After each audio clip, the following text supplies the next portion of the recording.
Olá, boa noite a todos.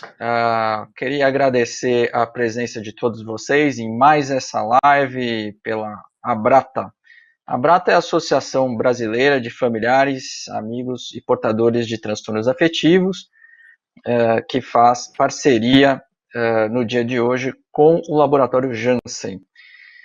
Hoje nós iremos falar de um tema extremamente importante, que é a interface entre as políticas públicas e a valorização da saúde mental nessas esferas. Então, temos hoje aqui dois convidados ilustres. Primeiramente, aqui a Sua Excelência o deputado Lucas Gonzalez, ele é presidente da Frente Parlamentar de Prevenção ao Suicídio e Automutilação, e também o doutor Quirino Cordeiro, que é secretário nacional de Cuidados e Prevenção às Drogas do Ministério da Cidadania. Então, boa noite a vocês, obrigado pela presença.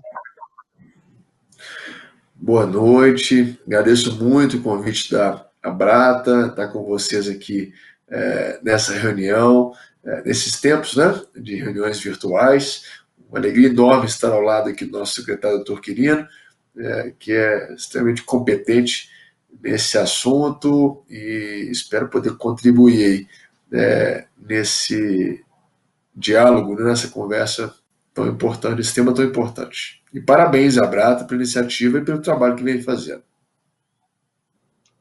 Muito obrigado, Lucas Quirino. Boa noite, doutor Luiz Felipe. Boa noite, deputado Lucas Gonzalez. Boa noite, Neila. Boa noite a todos os amigos da Abrata que estão nos acompanhando nesta noite.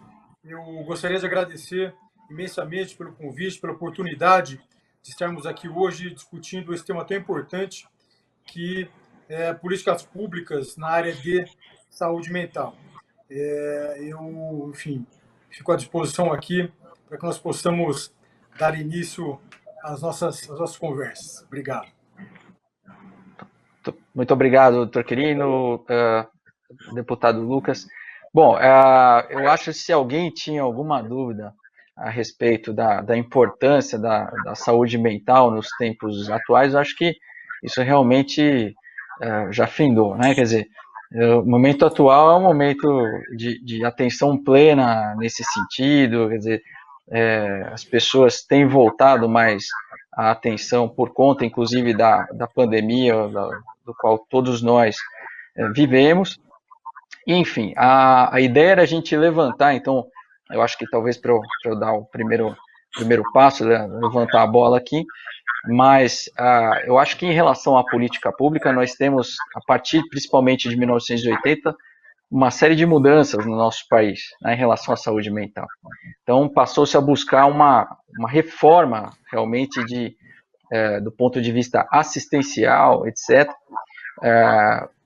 É um assunto, sejamos justos, né, que rende, assim, talvez para alguns discussões apaixonadas, é verdade, e por isso mesmo é um assunto muitíssimo interessante. Estou dando aqui uma breve introdução, mas principalmente a partir de 2017, houve uma reformulação desses conceitos, que de fato talvez ficaram um pouco extremos, e aí isso foi necessário fazer toda uma reavaliação nesse sentido. Bom, para que eu possa entender um pouquinho melhor, eu vou começar até por uma questão de tempo com o Dr. Quirino, já que ele também tem uma outra live, um outro compromisso, inclusive depois deste nosso. Dr. Quirino, eu queria ouvir um pouco a sua opinião a respeito dessa nova reforma que foi iniciada em torno aproximadamente de 2017 e por que ela é tão importante frente a esse histórico. Doutor Luiz Felipe, infelizmente o Brasil vem enfrentando problemas importantes na área das políticas públicas de saúde mental e drogas nos últimos anos. O fato é que essas políticas públicas em curso, elas eram ideologicamente orientadas e vinham trazendo resultados bastante insatisfatórios para a sociedade brasileira. Só para que nós possamos ter uma ideia, né, alguns indicadores que são importantes para que nós possamos embasar aqui as nossas discussões. Então, por exemplo, nós vimos tendo no Brasil aumento importante do uso do uso de drogas e dependência química. Tem estudos como, por exemplo, o Levantamento Nacional sobre o uso de álcool e drogas, ou LENAD, um estudo importante realizado pela Universidade Federal de São Paulo que mostra isso. Nós vimos enfrentando um aumento importante de pessoas em situação de rua. Nós temos estudos brasileiros mostrando que parte considerável das pessoas apresentam transtornos mentais graves e dependência química. O primeiro estudo mais robusto realizado no Brasil nessa área tem mais de 20 anos, realizado pelo professor Uriel Rex, na Universidade Federal de Juiz de Fora. Essas pessoas com transtornos mentais graves e dependência química eram desassistidas por conta de um modelo assistencial inapropriado. Essas pessoas se vulnerabilizavam e acabavam indo parar nas ruas. Nós vimos sendo o aumento e expansão das cracolândias, cenas abertas de uso de drogas no Brasil, aumento do encarceramento de pessoas com transtornos mentais e dependência química.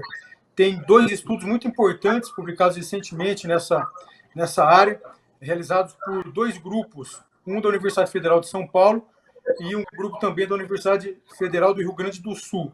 Novamente, as pessoas com transtornos mentais, dependência química, se fragilizavam, entravam em conflito com a lei e eram presas. E é bem interessante isso, porque nessa área específica, encarceramento de pessoas com transtornos mentais, já há algum tempo vinha se notando, por exemplo, que situações de redução de leitos para internação de pacientes com quadros clínicos agudizados guardavam uma relação inversa, ou seja, quanto menos leitos se tinha, mais pessoas com transtornos mentais e dependência química eram encarceradas. Isso daí, enfim, é um fenômeno que se percebeu há muito tempo e que vinha acontecendo em nosso país também. Nós vimos sendo também um aumento das taxas de suicídio no Brasil. Também a literatura é bastante vasta, mostrando, tem vários artigos de revisão, a literatura médica nessa área é bastante pacificada. Quanto menos leitos nós temos para internar pessoas com transtornos mentais, com quadros clínicos agudizados, incluindo a dependência química, maiores são as taxas de suicídio, né? E no Brasil, nos últimos 15 anos, antes de 2017, nós vimos enfrentando aumento das taxas de suicídio. Nós vimos enfrentando também um aumento importante do afastamento do trabalho pelo INSS, principalmente de pessoas com transtornos mentais, transtornos do humor, como depressão, e também dependência química. Ou seja, esses indicadores todos mostravam que problemas vinham acontecendo. E vinham acontecendo por conta de um modelo assistencial que foi implantado de maneira inapropriada no Brasil nos últimos 30 anos. Então, situações como fechamento de leitos para o atendimento de pessoas com transtornos mentais agudizados, fechamento de hospitais psiquiátricos, fechamento de ambulatórios, fechamento de hospitais-dia, comunidades terapêuticas, ou seja, o Brasil passou por um momento que durou aí pelo menos umas 3 décadas de fechamento de serviços e o que levou a nós termos essa realidade que nós vimos enfrentando. É claro que temos serviços de base assistencial comunitária muito importante. Nós tivemos no Brasil, né, enfim, um trabalho importante no investimento de abertura de serviços como o Centro de Atenção Psicossocial, por exemplo, os CAPs, que são serviços importantes para o tratamento de pessoas com transtornos mentais, em especial quadros mais crônicos, que precisam de uma abordagem para que as pessoas possam voltar ao convívio social, abordagem de reabilitação psicossocial. Entretanto, nós não podemos investir apenas em um modelo assistencial e negligenciar outro. E o que era pior, demonizar outro, como, por exemplo, assistência de base hospitalar. O que acabou acontecendo no Brasil é que, com o fechamento dos leitos, mesmo nós, a partir de 2017, buscando, enfim, reverter esse cenário, hoje ainda, por conta dessas últimas 3 décadas de desassistência no país, hoje o Brasil tem menos de 1/3 do mínimo de leitos que deveria ter. O O Brasil hoje tem menos de 0,1 leito para cada 1.000 habitantes. O Brasil tem hoje, se juntarmos leitos de psiquiatria em hospitais psiquiátricos, hospitais gerais, leitos SUS, leitos particulares, nós temos no Brasil pouco mais de 20 mil leitos, uma população de mais de 200 milhões de habitantes. Vários artigos científicos internacionais mostram que sociedades que têm menos de 0,3 leitos para cada 1.000 habitantes colocam a sua população em risco. Risco do quê? Risco de aumento de suicídio, risco de aumento de pessoas em situação de rua e risco de encarceramento, que é basicamente o que vinha acontecendo no Brasil. Por conta, então, desse cenário bastante insatisfatório que nós vimos enfrentando no país, no ano de 2017, eu, na época, era coordenador de saúde mental no Ministério da Saúde, nós publicamos o que é considerado, então, a nova política nacional de saúde mental. Nós reestruturamos a rede assistencial, não tiramos nenhum serviço que compunha a rede, mas acrescentamos outros.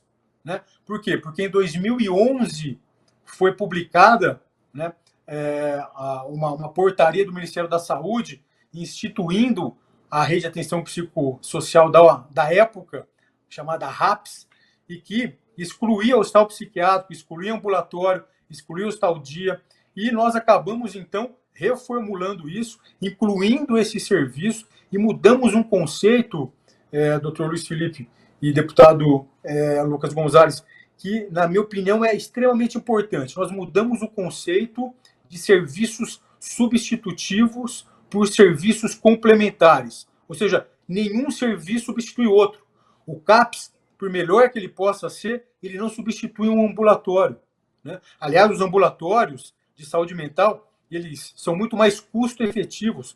Com menos dinheiro, você consegue atender mais gente. A gente precisa de ambulatório no Brasil. Né?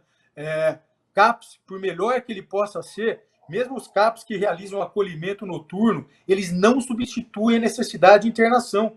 Quando o paciente tem um quadro clínico agudizado, está em risco de suicídio, ele precisa ser hospitalizado para ele ser protegido dele mesmo. Quando o paciente apresenta um quadro de agitação psicomotora ou um quadro psicótico e que ele pode, por conta disso, colocar a risco para outras pessoas do seu convívio, ele precisa ser hospitalizado. Um CAPS não substitui um serviço hospitalar. Ou seja, então, essa mudança conceitual, essa mudança de modelo foi muito importante. Nós avançamos também nessa política e agora, no ano de 2019, mais recentemente, eu mais no Ministério da Saúde, mas agora no Ministério da Cidadania, nós trabalhamos com a publicação do que é considerada a nova Política Nacional sobre Drogas. Foi publicado no ano de 2019, por meio de um decreto presidencial 9761, e, na sequência, nós tivemos também a publicação da nova Lei de Drogas. Né? Então, nós temos hoje 3 normativas no Brasil: a nova Política Nacional de Saúde Mental, a nova Política Nacional sobre Drogas, a nova Lei de Drogas. Mais recentemente ainda, nós tivemos a publicação de uma outra lei muito importante, aqui para essa nossa conversa, quando nós falamos em políticas públicas, é a Lei 13.819, também de 2019, que institui, pela primeira vez no Brasil, a Política Nacional de Prevenção à Automutilação e ao Suicídio, com vários desdobramentos que a gente pode conversar mais adiante. Então, nós temos essas várias políticas públicas, né, que têm uma nova concepção da assistência na área de saúde mental e que busca se valer de questões técnicas, questões científicas, para nortear essas ações. Então, a partir de 2017, nós estamos reorientando as ações do governo federal, temos buscado também fazer essa reorientação junto aos gestores públicos locais, dos estados, dos municípios, para que nós saiamos dessas políticas públicas antigas, ultrapassadas, mas que ainda estão muito enraizadas em vários lugares do Brasil afora, para que nós possamos ter políticas públicas mais efetivas, baseadas na ciência e que possam trazer resultados melhores, diferentes desses que eu trouxe aqui e que são totalmente insatisfatórios. Então, nós estamos caminhando para que possamos ofertar à população brasileira uma assistência de qualidade e que possa realmente atender às necessidades dos pacientes e dos seus familiares. a sensação, compartilhando um pouco, mas a sensação que eu tenho como clínico, como psiquiatra, é justamente essa, quer dizer, a gente se sente muitas vezes, ou pelo menos nos últimos anos, de mãos atadas, ou seja, quantas vezes, né, a gente precisava, principalmente dentro do setor público, achar ou encontrar leitos e a dificuldade que era, né, para a gente realmente achar. Se eu não me engano, eu li uma estatística, se não me engano, acho que foi em 2014, ou em torno aproximadamente de 2014, uma redução de quase 50%, né, desses leitos psiquiátricos, ou leitos de internação. Então, para mim, isso realmente, acho que fazendo uma analogia, realmente algo que não faz sentido, né? Seria a mesma coisa que um cardiologista receber um paciente com dor precordial, com dor no peito, né, e tudo mais, e com certeza, quase 100% de certeza que aquilo ser um infarto, ele precisa investigar esse paciente, ele precisa internar esse paciente e não ter leito para onde deixar esse paciente para ser investigado. Então, de fato, me parece uma inconsistência, de fato. Em relação aos ambulatórios, eu concordo totalmente com o Dr. Quirino. Eu tive a oportunidade de trabalhar no ambulatório, que é um projeto piloto aqui em São Paulo, que é no AMI, que é coordenado, inclusive, pela Unifesp, pela SPDM, e, sinceramente, eu não lembro de ter visto um lugar com tanta organização em que as coisas funcionam realmente. Eu acho que a gente pode falar com orgulho desse lugar, né? Eu tenho, quer dizer, boas lembranças e continuo encaminhando os pacientes que lá residem naquela área para que eles possam ter a assistência adequada. É um dos poucos lugares que eu conheço realmente muito bem estruturados. Bom, vamos aproveitar para fazer a ponte. Eu queria ouvir também o deputado Lucas a respeito um pouco do trabalho que ele desenvolve nessa frente, fazendo essa ponte, então, com o que o doutor Quirino acabou de fazer. Então, por favor, deputado, eu queria ouvir então um pouco de você, do seu trabalho. Bom, primeiro dizer que, aliás, destacar o trabalho do Dr. Quirino, bem como todo o seu time, sua equipe, que de fato trouxeram para um outro nível, né, de debate esse assunto tão importante no nosso Brasil. O Luiz começou nosso programa aqui dizendo que em tempos de pandemia não há mais dúvidas, e é verdade, não há mais dúvidas da importância da saúde mental. Se essa dúvida existia até pouco tempo atrás, quando nós vivíamos a nossa vida normalmente, agora distantes uns dos outros, isolados uns dos outros, praticando muito mais o home office em alguns casos, tendo toda uma situação de contexto social e econômico, a gente vê claramente a importância, então, da saúde mental, da sua promoção, de facilitar o seu acesso e por aí vai. Eu quero destacar, em primeiro lugar, que nunca foi bandeira minha de campanha, eu estou no meu primeiro mandato, representando o estado aqui de Minas Gerais, atrás de mim, nunca foi bandeira minha de campanha a questão da saúde mental. Eu desconheço o tema por completo, ou seja, aliás, desconhecia o tema por completo. Mas, em algum momento, logo no início do mandato, eu tive algumas informações que me chamaram muita atenção. E uma delas, o número de suicídios que estavam sendo gerados, né, acontecendo, se consumando no nosso país, em especial na faixa etária de juventude. Isso chamou muita atenção. Eu, então, me mobilizei, me engajei nesse estudo e criamos a Frente Parlamentar de Prevenção a Suicídio e Automutilação aqui na Câmara dos Deputados, que conta com membros de todos os partidos políticos e representantes de todos os estados da federação e, inclusive, o Distrito Federal. E essa frente tem basicamente 3 objetivos. O primeiro deles é, de alguma forma, promover, acelerar, agilizar alguns projetos de lei que venham eventualmente a contribuir com a promoção da saúde mental na sociedade brasileira. Eu quero destacar que no ano 2019 nós aprovamos aqui na Câmara, por exemplo, com o apoio da Frente, a criminalização de quem instiga menores de idade a se automutilarem, né? Isso então passou a ser um crime no Brasil, fruto aqui de uma legislação aprovada na Câmara dos Deputados com o apoio da frente parlamentar. É verdade que muitos assuntos não precisam obrigatoriamente passar por lei, mas o simples fato de debatermos os assuntos aqui, isso vai reverberando ao redor do Brasil. O segundo objetivo da frente, então, é exatamente esse: ser de alguma forma um ponto de contato com a sociedade civil, com a Brata, por exemplo. Muito me honra, inclusive, estar aqui com vocês, né?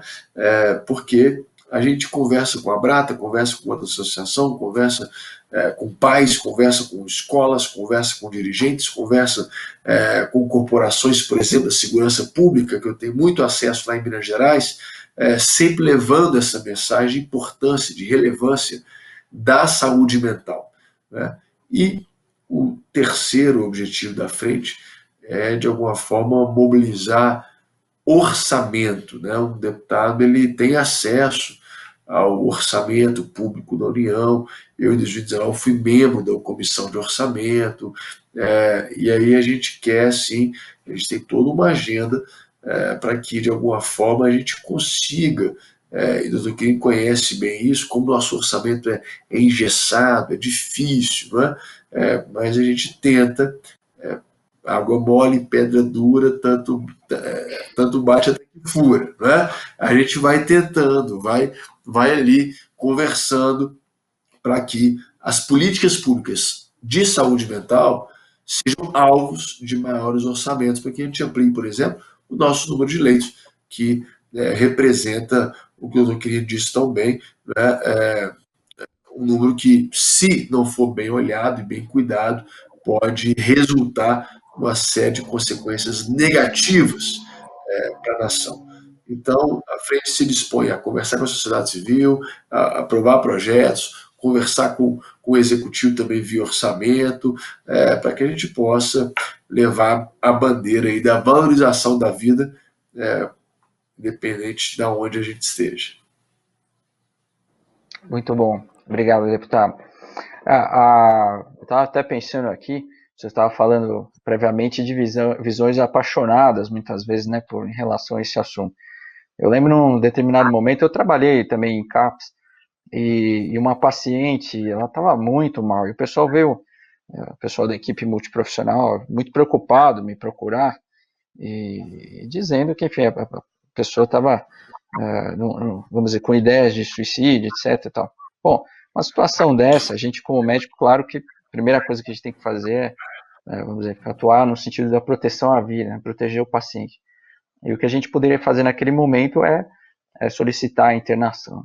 Eu lembro na ocasião, trazendo esse exemplo aqui, mas para ilustrar que um membro, você não representa a classe, mas uma psicóloga que lá trabalhava e tal, ela ficou muito brava comigo, etc. Na época, disse que não concordava e tal, que era um absurdo. Tal. Então, eu acho que quando a gente fala de visão apaixonada, eu estou querendo trabalhar talvez com essas questões. Doutor Quirino, você falou muito a respeito, que eu achei fantástico, né? Mas essas mudanças que estão sendo trazidas, e bem-vindas, inclusive, a partir de 2017. Agora, na tua opinião, eu queria saber o seguinte, o que você pensa, quer dizer, porque de certa forma, assim, isso surgiu, essa reforma apareceu, porque algo também não ia bem, né? Quer dizer, na sua opinião, o que você acha, o que você pensa em relação, o que determinou, vamos dizer assim, com que esses serviços, né, principalmente serviços de internação, os hospitais psiquiátricos, apresentassem uma queda, né, nos níveis de qualidade? Estou falando lá no passado, né? O que você acha que foi representativo nesse sentido?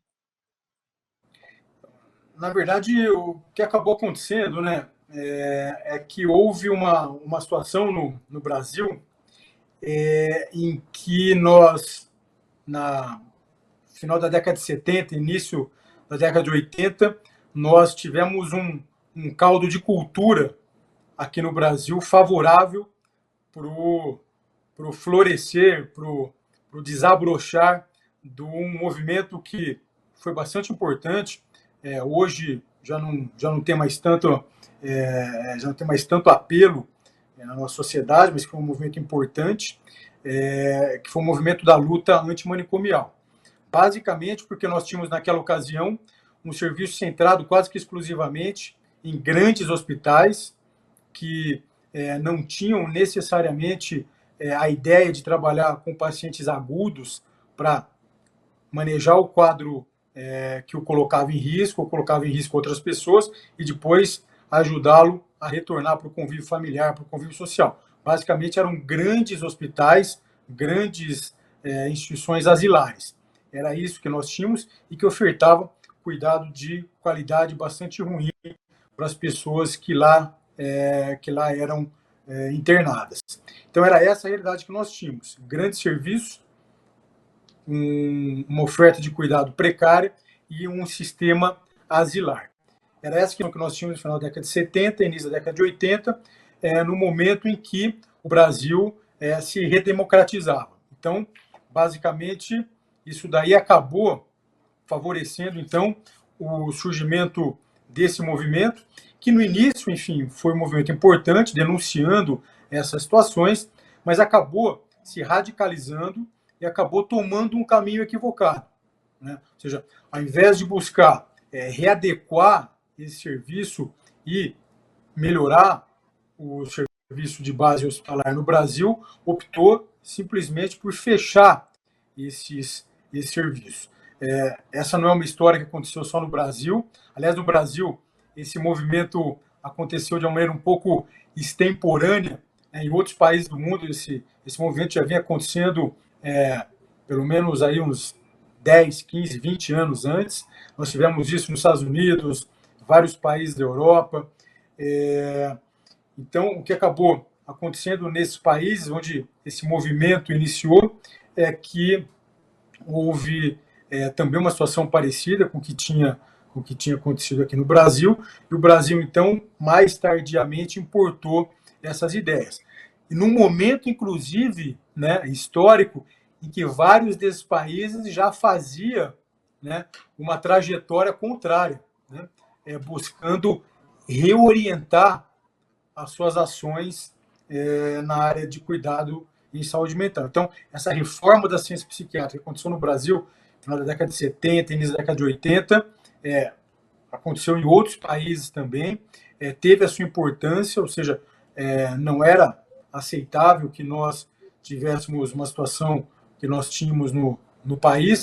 Entretanto, esse movimento se radicalizou, acabou trilhando caminhos tortuosos e acabou fazendo com que nós tivéssemos no Brasil a construção de um modelo assistencial que não dá conta das necessidades dos pacientes e dos seus familiares.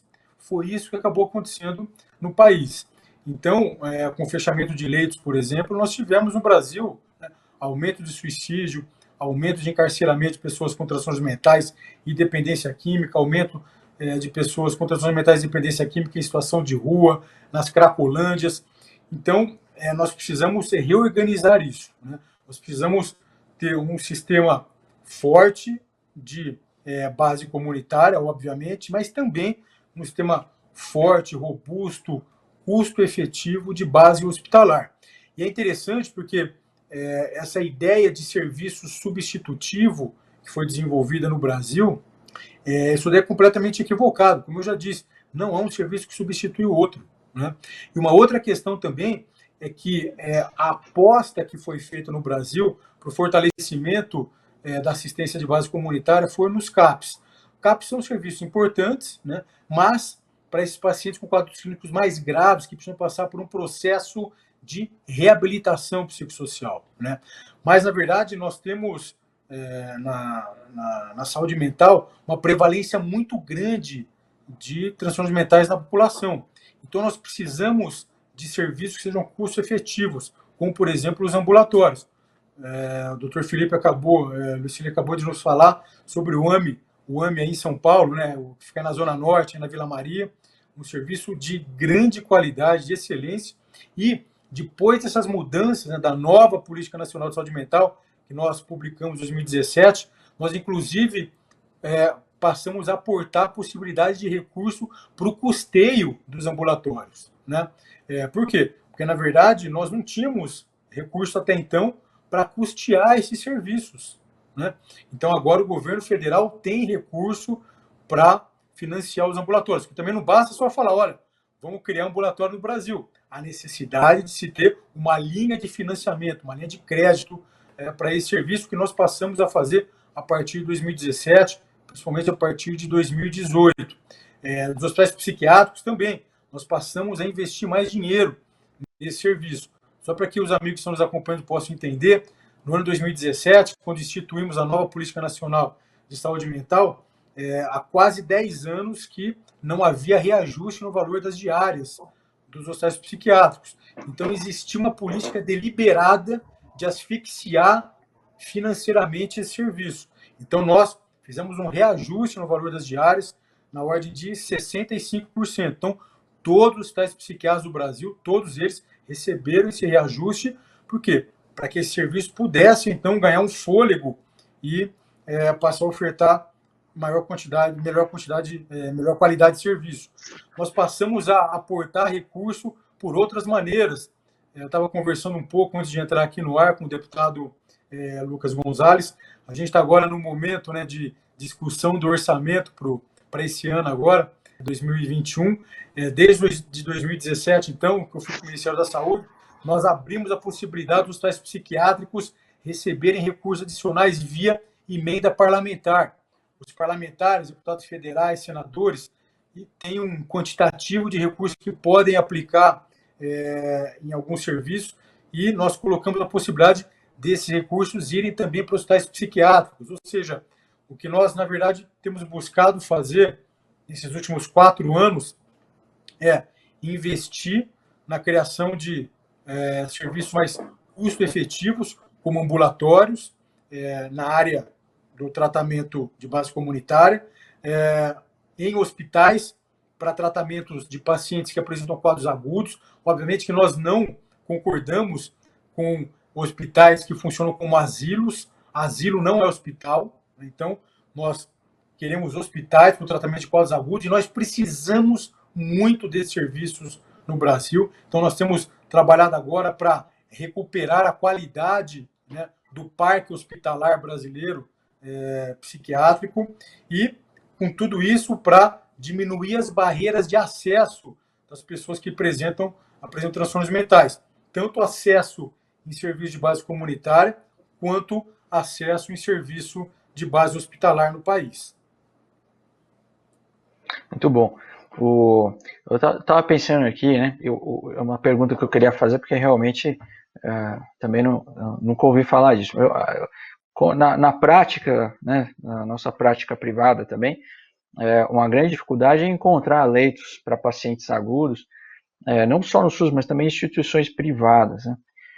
Quer dizer, eu queria saber se existe também, não sei se você sabe dizer, mas algum tipo de incentivo, até para isso na rede privada, porque eu fico pensando que a internação, por exemplo, de um paciente agudo em enfermaria dentro de um hospital geral seria talvez uma ideia, vamos dizer, bacana, no sentido do paciente também poder estudar outras causas, né, que podem estar levando aquele paciente a apresentar determinado quadro, né? E muitas vezes a gente não pode esquecer, a psiquiatria, claro, ela cuida dos transtornos do comportamento, etc., mas é uma especialidade médica, portanto, a gente não pode deixar de prestar atenção nesses outros fatores. Querido, você saberia me dizer se existe alguma coisa nesse sentido? Quer dizer, qual que é a sua impressão? Então, falando especificamente de hospitais gerais, que eu acho que é uma questão importante, na verdade, nós temos trabalhado também para fomentar a abertura de leitos e de enfermarias de psiquiatria em hospitais gerais. Mas para que, enfim, os amigos possam entender, Dr. Luiz Felipe, o que nós tínhamos no Brasil de leitos, a maior parte dos leitos que nós tínhamos em hospital geral eram leitos avulsos espalhados em enfermarias de clínica médica, por exemplo. Isso era o grosso dos leitos que nós tínhamos. E nós sabemos, né, enfim, qualquer profissional que trabalha na área de saúde mental sabe que um paciente que precisa de fato de uma internação para agudização do seu quadro clínico, um quadro de agitação psicomotora, um quadro de hétero ou autoagressividade, essa pessoa precisa de um ambiente específico para receber o cuidado. E que nós tínhamos, por incrível que possa parecer, para a gente ter uma ideia como que a ideologia, né, quando orienta políticas públicas, acaba causando um monte de problemas. Então, com essa ideia de que todo o tratamento tem que ser em liberdade, mesmo quando há necessidade de internação, basicamente o que acontecia era a abertura de leitos em enfermarias de clínica médica, só que não havia a menor condição do paciente ficar internado nessas condições. Por quê? Porque você não tinha estrutura física apropriada.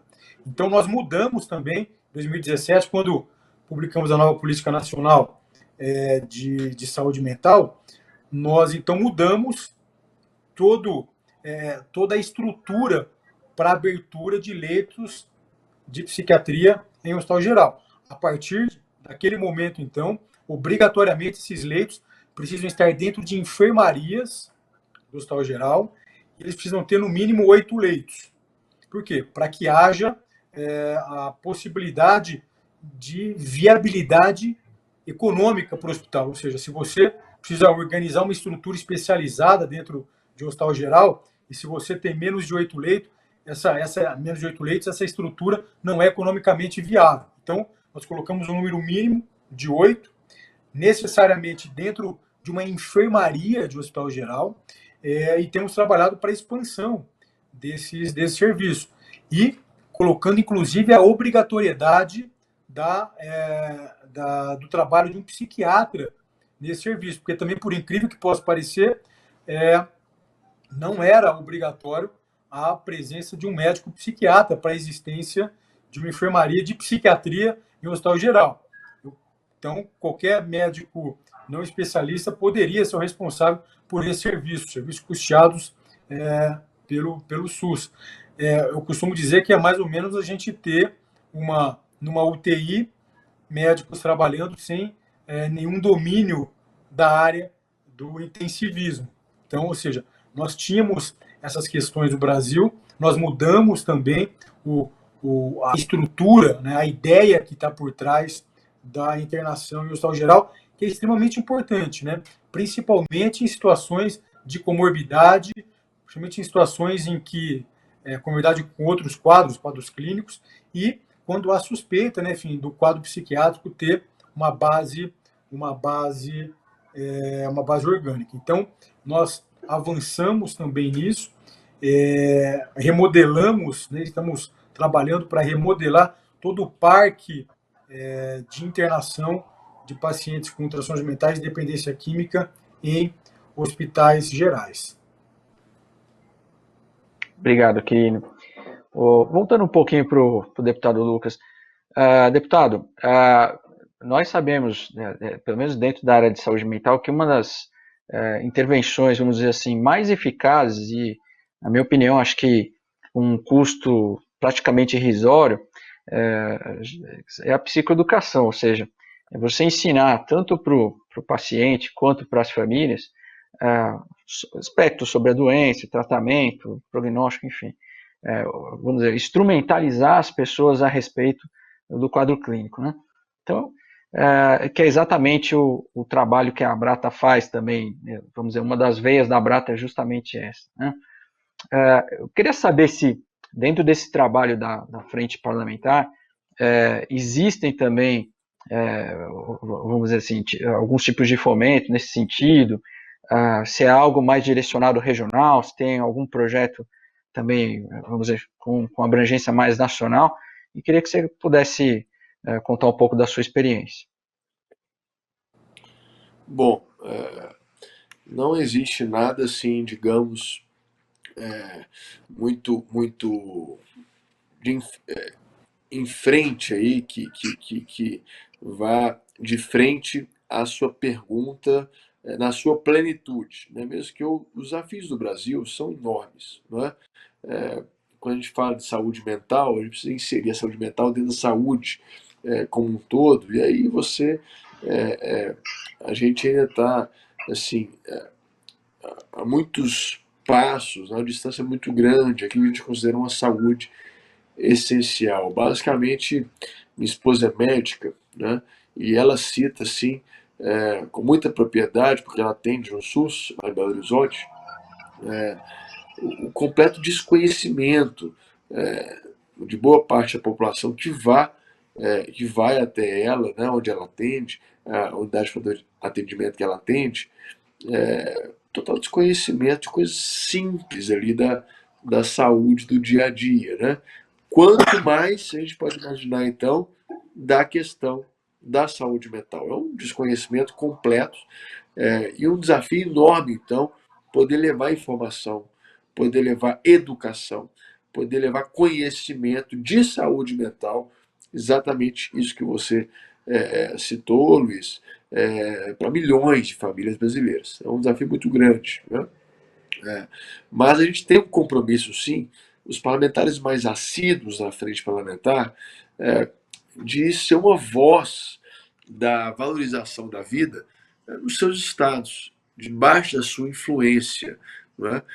Como eu disse há pouco, em Minas Gerais, por exemplo, estado da minha origem e que eu represento aqui no Congresso, eu tenho a alegria de ter acesso, por exemplo, à Polícia Militar, à Polícia Civil, e fazer um trabalho ali com eles intencional de valorização de saúde mental, de incentivo à saúde mental, e só aí são milhares de pessoas que trabalham nessas instituições, Polícia Militar e Polícia Civil, e que aí levam essa mensagem para suas famílias, que acabam levando para os seus bairros. É nesse tipo de coisa que a gente acredita. Né?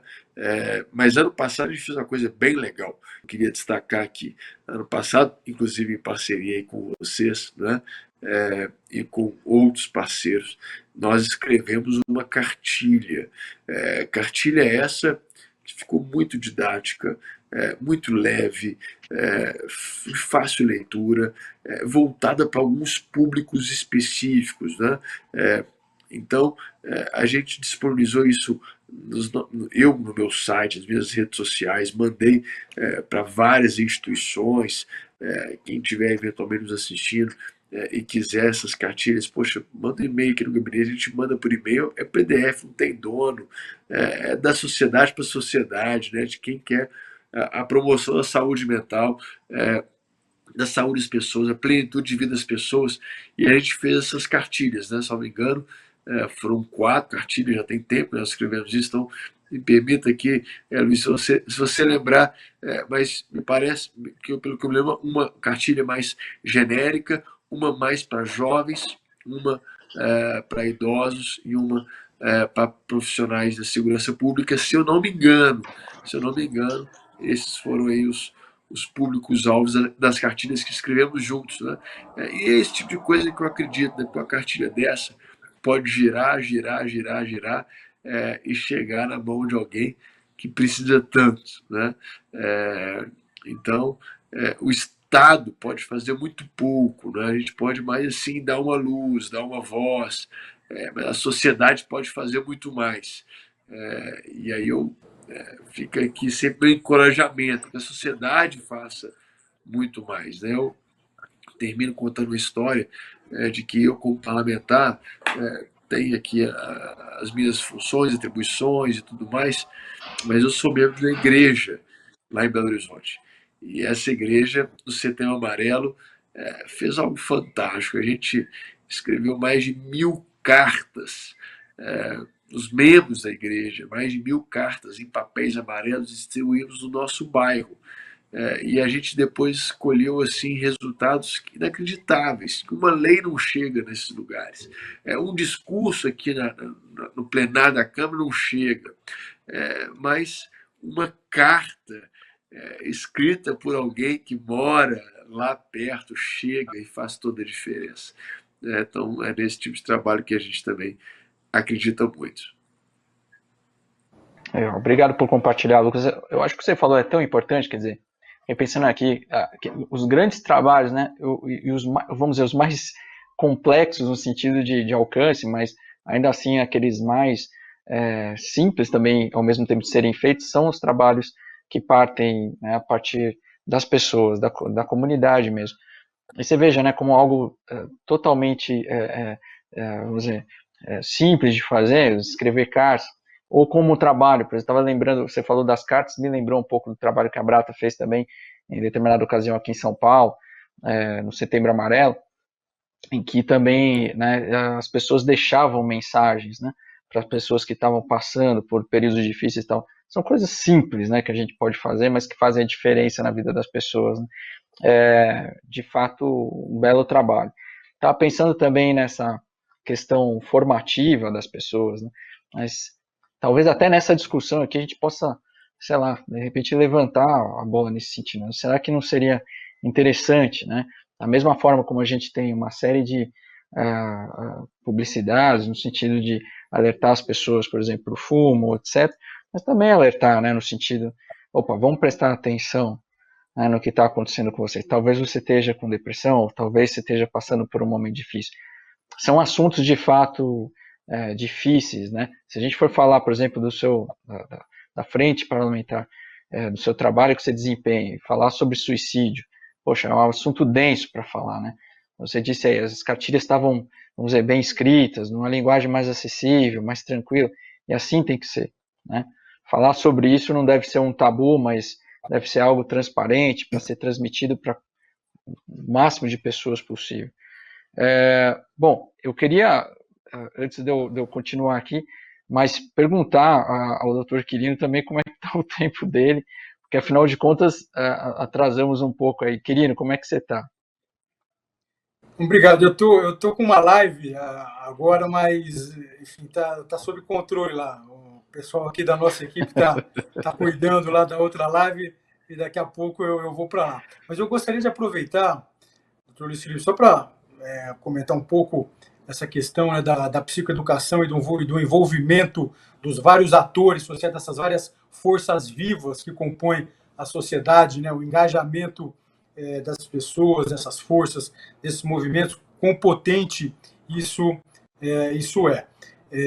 Eu tive uma experiência, né, desde a minha formação na residência ainda em psiquiatria, eu tive a oportunidade de entrar em contato com grupos como a Brata, como a STOC, que trabalham com pessoas com transtorno obsessivo compulsivo, enfim, eu, desde o início da minha formação em psiquiatria, que eu transito junto com essas entidades e aprendi, né, enfim, a admirar o trabalho tão importante que essas entidades, de fato, têm realizado no país.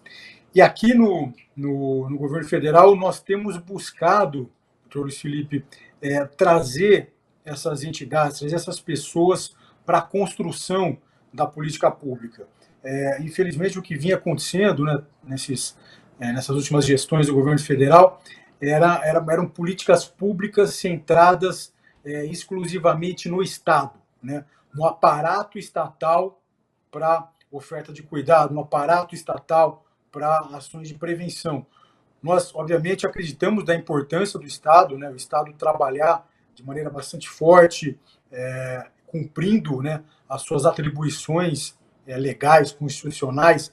Entretanto, é muito importante ações que busquem trazer essas outras forças, esses outros atores sociais para a política pública. Então, só para que vocês possam ter uma ideia, quando nós publicamos a nova Política Nacional sobre Drogas, nós colocamos na rede de assistência, de cuidado às pessoas com dependência química e suporte aos seus familiares, por exemplo, grupos de mútua ajuda e de apoio familiar.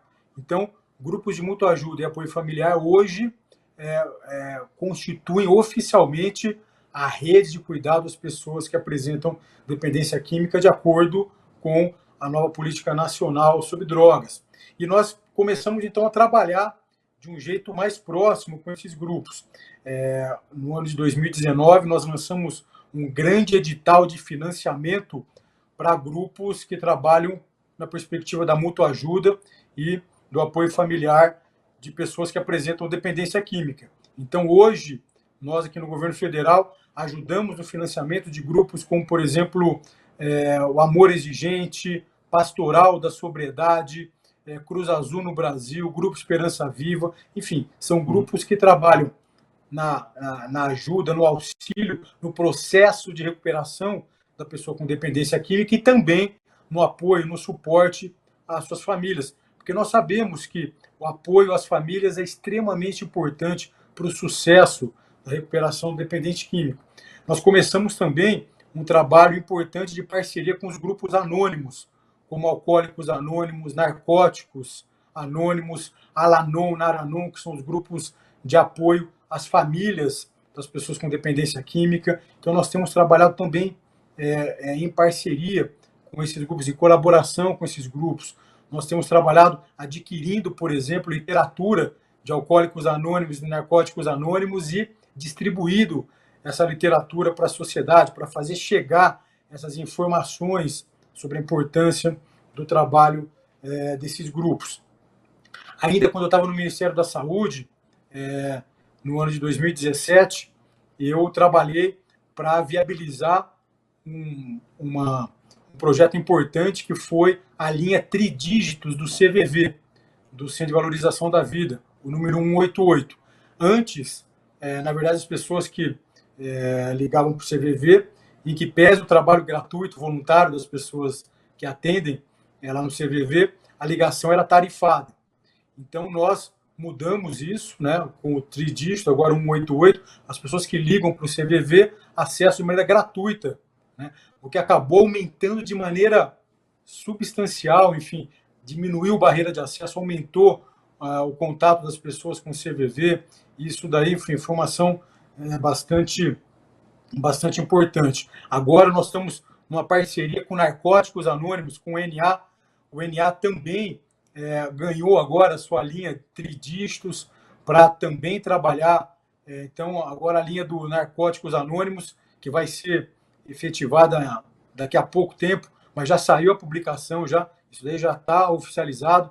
Narcóticos Anônimos vai ter uma linha agora 132, e as pessoas também vão poder ligar para o Narcóticos Anônimos, enfim, para conversar sobre seus problemas, saber onde tem um grupo, uma sala de Narcóticos Anônimos, para que ela possa, enfim, para que ela possa participar, para que ela possa fazer parte, então, desse grupo. Então, tudo isso para dizer que agora no governo federal nós temos buscado, então, o envolvimento de todos esses atores, porque, obviamente, eu reforço aqui o que eu disse, o Estado é extremamente importante, né, para esse trabalho, entretanto, nós não podemos ficar apenas no trabalho do Estado, né? Nós temos agora também uma ação que está na agulha aqui, a gente vai lançar em breve, que é uma ação para prevenção de dependência química, buscando o envolvimento das famílias. É um trabalho que vai ser focado nas refeições em família. Tem uma série de trabalhos científicos mostrando, por exemplo, que algumas questões singelas do dia a dia, do cotidiano das famílias, pode ser um fator bastante potente na prevenção ao uso de álcool e de drogas, como, por exemplo, uma refeição em família. Tem estudos mostrando que famílias que fazem uma refeição juntas, por exemplo, isso daí se constitui como fator de proteção ao uso de drogas, à dependência química, e uma série de problemas, né? Gravidez na adolescência, quadros de ansiedade, de depressão, de suicídio. Então, é muito importante que nós sempre busquemos trazer a sociedade para participar das ações, porque nada como a própria sociedade para identificar os seus problemas e para buscar soluções para eles. Doutor Quirino, obrigado por compartilhar. Eu pessoalmente não conheci esse programa do NA, achei particularmente interessante. Às vezes você veja, né, o que a gente estava falando agora há pouco, como tem soluções que são, vamos dizer, simples, mas ao mesmo tempo muito elegantes, né, no sentido de resolutividade, né? E fico imaginando aqui, até por conversar com participantes do CVV, mas quantas pessoas esse pessoal todo já ajudou a salvar, né? Uma simples ligação, quer dizer, agora de forma gratuita, mas uma simples ligação, né, pode salvar uma vida. Isso é fantástico. E a sensação, a percepção que eu também tenho é justamente essa. Tá? Não tenho números nem estatística, não fiz nenhum desenho metodológico, não tenho como provar, mas a sensação é que a continência familiar é um fator importantíssimo no bom desfecho, né, de qualquer quadro, né? Mas é interessante também saber disso. Muito bem, eu vou verificar aqui se existe alguma pergunta aqui, na verdade, o pessoal ficou aqui Luiz, de filtrar. enquanto você verifica, deixa eu compartilhar assim da minha alegria em ouvir, né, o Dr. Crian disse da importância da família. Uma refeição em família livra alguém das drogas, livra alguém da depressão, livra um jovem do suicídio. É uma valorização que a gente precisa voltar, né? A gente valoriza tanta coisa, a gente valoriza o crescimento profissional, a gente valoriza o recurso financeiro, a gente valoriza, às vezes, liberdades individuais, a gente valoriza os direitos adquiridos, mas esquece do essencial que é a família, né? Acho que famílias fortes, pelo menos isso é algo que eu acredito muito, famílias fortes geram uma sociedade forte, né?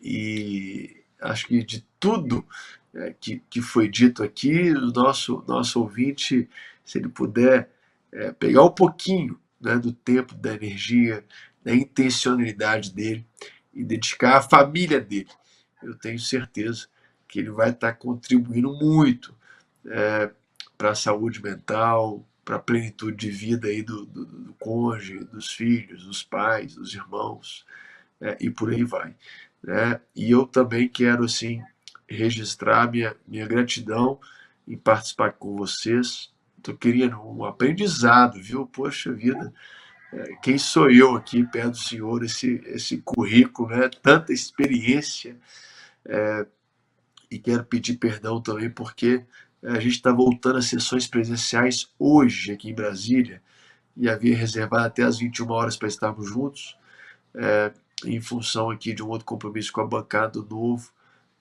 Eu vou precisar sair, mas assim, eu estou apaixonado por essa causa e tenho certeza que ainda há muito trabalho a ser feito e por isso me coloco à disposição como um soldadinho, viu? Um peão desse tabuleiro do Quirino. É o nosso a nossa rainha master ainda, tá, me perdoe, viu? Me chamar de rainha, mas assim, no xadrez, né? Movimenta para todos os lados, né? Alguém versátil.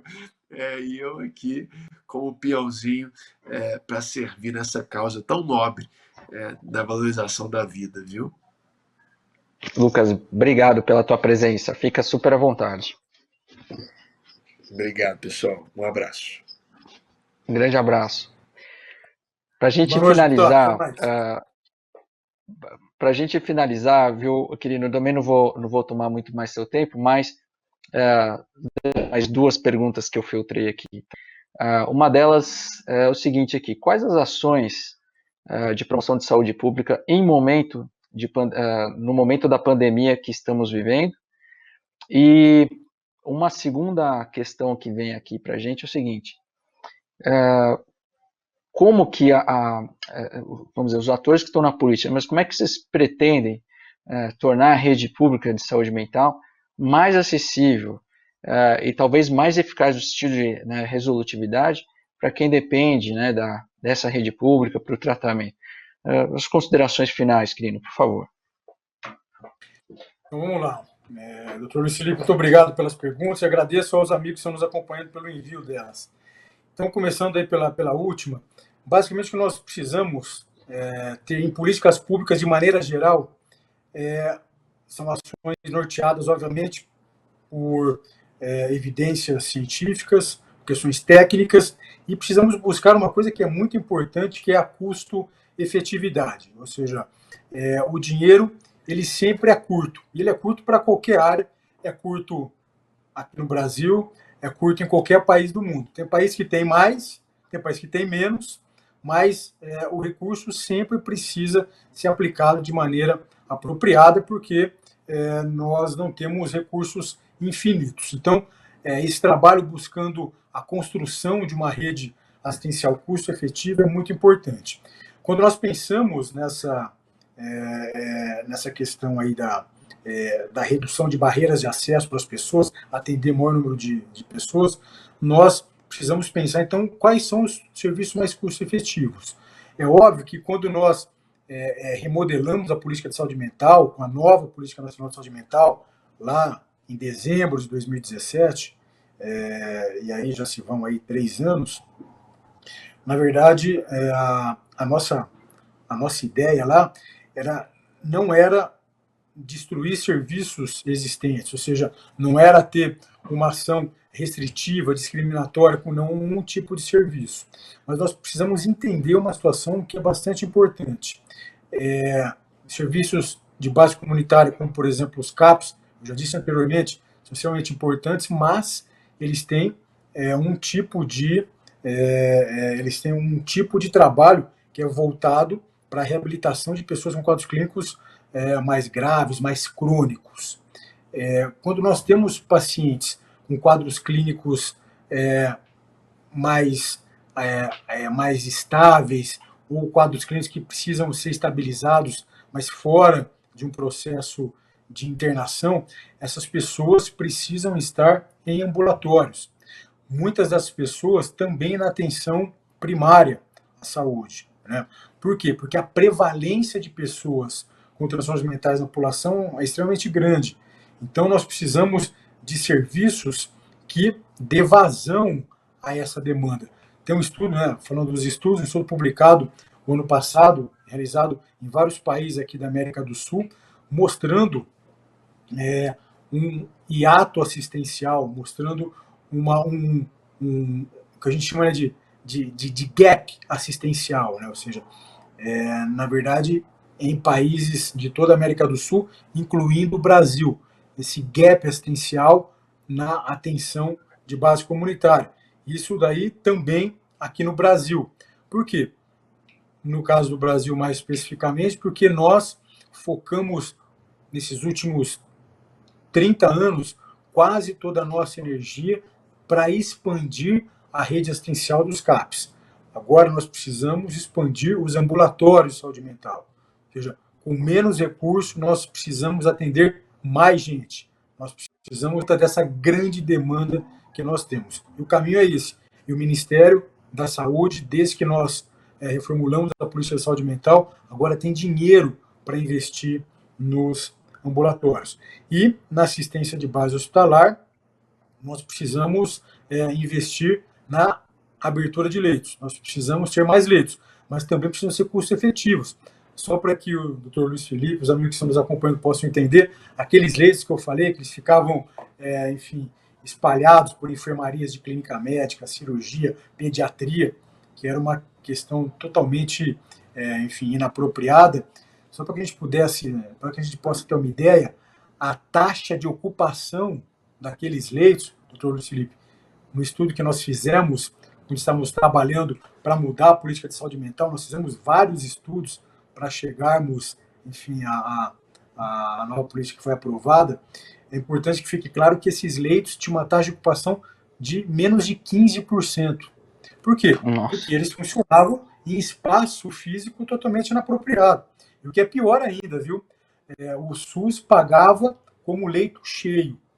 Ou seja, então, era um desperdício total de dinheiro, né? Ou seja, então, o dinheiro é pouco e se gastava mal. Ou seja, isso daí é uma equação para mau resultado. É o que, infelizmente, nós vimos sendo no país. Então, nós precisamos também, do ponto de vista da assistência hospitalar, temos assistência de melhor qualidade, mais custo-efetiva.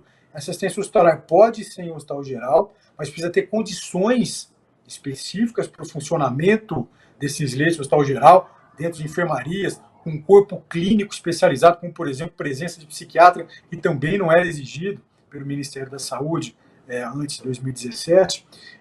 E nós precisamos também de leitos em hospital psiquiátrico. Nós precisamos de hospital especializado em psiquiatria. Do mesmo jeito, por exemplo, que nós temos no HC, onde o senhor circula, onde eu circulei durante muito tempo, nós temos lá no Hospital das Clínicas, né, da USP, em São Paulo, nós temos, por exemplo, um estudo do coração, um INCOR, especializado em problemas do coração, E nós precisamos também ter um instituto de psiquiatria especializado na área de psiquiatria. Qual a diferença que existe? Nenhuma. Ou seja, nós não podemos tratar a psiquiatria de maneira diferente de que tratamos outras especialidades médicas. Então, nós precisamos de hospitais psiquiátricos especializados. Isso é muito importante para que nós tenhamos uma rede assistencial harmônica, uma rede assistencial que possa ofertar cuidado integral aos pacientes. E, na verdade, nós precisamos de hospitais psiquiátricos para atender pacientes com quadros agudos. O hospital psiquiátrico não é asilo, não serve para as pessoas morarem, serve sim para ajudar as pessoas em momento de crise. E esses serviços, eu repito aqui, salvam vidas, né? Nós temos, novamente, vasta literatura médica a esse respeito. Falando mais especificamente, então, na área das ações do governo federal, nesse momento de pandemia, primeiro nós temos algumas pesquisas em curso, outras já terminaram, para que a gente possa saber, né, qual foi o impacto, qual está sendo o impacto da pandemia na saúde mental e no uso de drogas. O Ministério da Saúde tem pesquisa, nós temos pesquisa, inclusive na nossa secretaria no Ministério da Cidadania, nós temos uma pesquisa em curso agora em parceria com a OEA, com a Organização dos Estados Americanos, sendo realizada em vários países aqui das Américas. Então, isso daí tem ajudado a que nós possamos ter ações mais orientadas tecnicamente. E no Ministério da Saúde, várias ações foram feitas, como, por exemplo, aporte de recurso para compra de medicamentos psiquiátricos, aporte adicional de recurso. Na parte hospitalar, os hospitais filantrópicos foram beneficiados de várias ações, incluindo aí os hospitais psiquiátricos filantrópicos, que hoje compõem de maneira muito importante essa rede hospitalar psiquiátrica no país. O Ministério da Saúde também lançou uma ação bastante importante, que é para dar suporte psicológico para os profissionais de saúde durante a pandemia. Enfim, então, são uma série de ações que o Ministério da Saúde vem fazendo, que nós estamos fazendo, e mais especificamente no enfrentamento às drogas, nós aqui na nossa secretaria, na nossa secretaria nós trabalhamos com comunidades terapêuticas, que são casas de recuperação de pessoas que apresentam dependência química. Nós também temos trabalhado para aumentar o número de vagas nessas entidades, só para que os amigos possam ter uma ideia. Até o ano de 2018, o governo federal financiava o tratamento gratuito de pessoas com dependência química com as terapêuticas. O governo federal financiava cerca de 12.900 vagas. Em 2019, nós ampliamos para 11 mil vagas. Hoje, nós financiamos vagas em cerca de 500 com as terapêuticas Brasil afora. Esse ano, agora, nós vamos ampliar ainda mais, vamos chegar a cerca de 20 mil vagas. E nós fizemos um trabalho importante com essas entidades. O Ministério da Saúde também fez com as suas entidades, com o seu serviço, mas nós aqui com as farmacêuticas fizemos um trabalho importante para que elas pudessem continuar funcionando durante a pandemia e de uma maneira segura. E nessas quase 11 mil vagas que nós financiamos, doutor Luiz Felipe, nas farmacêuticas, nós não tivemos sequer um óbito por conta da Covid-19. Ou seja, mostrando que nós tivemos uma ação bastante efetiva e satisfatória. Nós continuamos atendendo as pessoas, nós publicamos uma portaria aqui no Ministério da Cidadania, considerando os farmacêuticos como serviços essenciais durante a pandemia, para que elas pudessem ficar abertas e funcionando, e nós não tivemos sequer um óbito. E agora, mais recentemente, além de todo esse aumento de vagas que eu acabei de falar aqui, nós abrimos vagas específicas para moradores de rua com dependência química. Nós sabemos que, também por conta dessa grande desassistência que assolou o Brasil nessas últimas décadas, nós temos muitas pessoas em situação de rua com dependência química. Então, nós aumentamos o número de vagas de pessoas com dependência química em situação de rua, para que elas fossem atendidas nas farmacêuticas. Então, durante a pandemia, tanto o Ministério da Saúde como nós temos trabalhado buscando aumentar a oferta de cuidado, de tratamento para as pessoas com dependência química e transtornos mentais no país. Bom, uma coisa é fato, né? O Dr. Quirino vai ter muito trabalho já tem, né? Vai ter muito trabalho pela frente, né? Mas é uma luta que vale a pena ser vivida, né? Bom, eu queria agradecer, em nome da Abrata, mais uma vez a presença do Dr. Quirino, encerrando essa live, esse ciclo hoje de políticas públicas e valorização da saúde mental. Mais uma vez, muito obrigado pela sua excelente participação. Pelo menos para mim, aprendi muito contigo. Eu fico feliz também de saber que temos um representante digno aí à frente do governo, com D maiúsculo, viu, Quirino? Muito orgulho aí de ter você trabalhando por nós aí, viu? E participando dessa gestão. E, mais uma vez, queria agradecer a participação do deputado Lucas Gonzalez. E, só para finalizar, queria lembrar a todos vocês que a Abrata também possui os grupos de apoio online que ocorrem todas as semanas. Todas as informações podem ser obtidas através do site da Abrata, abrata.org.br, ou então no Instagram da Abrata, abrata_sp. Gente, muitíssimo obrigado pela participação de vocês. Fica um grande abraço e até breve.